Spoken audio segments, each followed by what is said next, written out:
Good morning, dear students. Today we will study chapter 7, that is Ashoka, the emperor who gave up war. This chapter is part of your history book. So before starting about Ashoka or Mauryan dynasty, we must know about Chanakya. Chanakya was a great teacher, he was a great philosopher. He was the person because of whom Mauryan dynasty came into existence. If there was no Chanakya, there would be no Mauryan dynasty. So the first king of Mauryan dynasty, Chandragupta Maurya, he was made by Chanakya's teaching. He was trained by Chanakya, and he was the founder. Chandragupta Maurya was the founder of Mauryan Empire, and he was the grandfather of Ashoka. Bindusar was the father of Ashoka, and Ashoka was the third king in the dynasty and most popular one. Chandragupta Maurya. The empire that Ashoka ruled was founded by Chandragupta Maurya around 2300 years ago. The Mauryan Empire was the example of centralized government, which we see nowadays in modern economics in today's world, that there is central government, and then that central government administers the entire country with the help of the other state governments. In the same manner, in the Mauryan dynasty, there was a capital city which was known as Patliputra.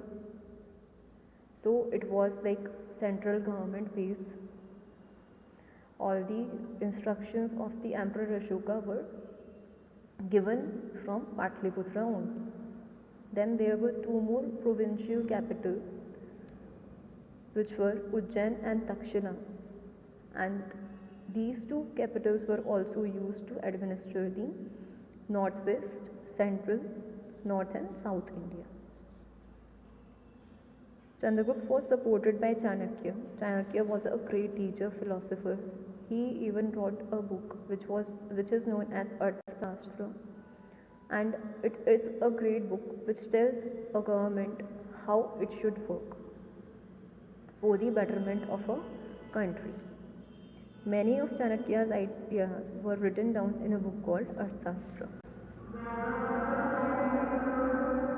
Ashoka belonged to Mauryan dynasty, and he was the third king of the Mauryan dynasty. He was the first ruler who tried to take his message to the people through inscriptions. And this message and these inscriptions were built after the War of Kalinga. The War of Kalinga brought a great change in Ashoka, and all the inscriptions were written in Prakrit and Brahmi script. So here is the map, the present day Afghanistan, Pakistan and Bangladesh, and most of the portion of Indian subcontinent except the peninsular or tip of peninsular India was under the Mauryan dynasty. So many edicts has been found in these areas. So the important cities during Mauryan dynasty, during Ashoka rule were Patliputra, Takshila and Ujjain. Takshila was a gateway to the northwest and central Asia. Ujjain laid a route to move from north to south India. Most of the business peoples and important people like merchant, officials and craft person probably lived in these three cities.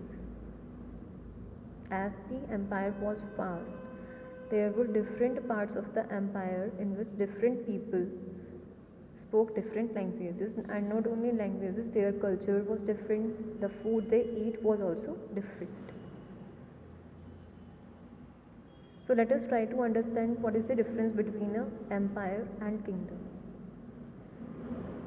An empire needs more resources as compared to the kingdom, because the area of the empire is big in comparison to the area of kingdoms.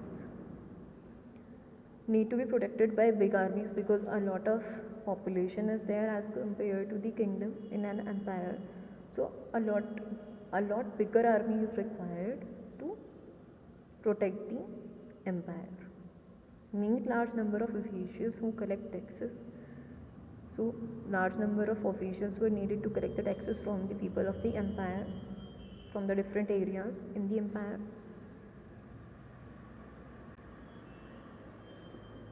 Then how was the rule of Ashoka, or how was the rule of Mauryan Empire? Empire was so large, different parts were ruled differently. As I told in the starting of the video that there were main three cities. Patliputra was the capital city, and other two cities which were Ujjain and Takshila, these two were provincial capitals. So the area which was near Patliputra, it was under the direct control of Ashoka, Emperor Ashoka, and officials were appointed to collect the taxes from these areas. And some of or many of these officials were even given the salaries. And the work of these officials was administered or was judged by the spies. There was a team of spies who used to keep an eye on the work of officials, and they reported to Emperor Ashoka about it. And in case if anybody was found at mistake, those officials were even punished. There were messengers who used to inform the emperor about everything happening in the empire. So basically Emperor Ashoka supervised them all, officials, messengers, spies, and all the officials which were included in the administration of the Mauryan Empire. Then there were other areas or provinces as well. It was not possible to control the entire area of the Mauryan Empire from Patliputra. For that purpose only the other two provincial capitals were made, which were Takshila and Ujjain. So in these two provincial capitals, Takshila and Ujjain, there was some amount of control from Patliputra. There is a small mistake. So to control the area which were near Takshila and Ujjain, the royal princes were sent as governors, and local customs were followed in those areas, and local rules were followed in those areas. And the main focus of the Mauryan Empire was on the transport. So they tried to control the roads and river routes, which could help them to travel from one place to another in collection of resources and other things. So Mauryan tried to control roads and rivers which were important for transport and to collect whatever resources were available as tax and tribute. So tax and tribute both are different terms. Tax is basically the fixed amount of money which has to be paid by each and every person who was earning income at that time in any form. And tribute was something which was paid willingly by the people. It was not imposed on anyone. So it is considered it was willing, यानी कि लोग अपनी इच्छा से देते थे जो भी उन्हें देना था. So it was not necessary to be in form of money. It could be in form of resources, it could be in form of animals, or whatever the person was having, whatever type of resource a person was having. So according to Arthashastra, the book which was written by Chanakya, the great Chanakya, northwest region of Mauryan Empire was very important for the blankets, and the South India region was very important for its gold and precious stones.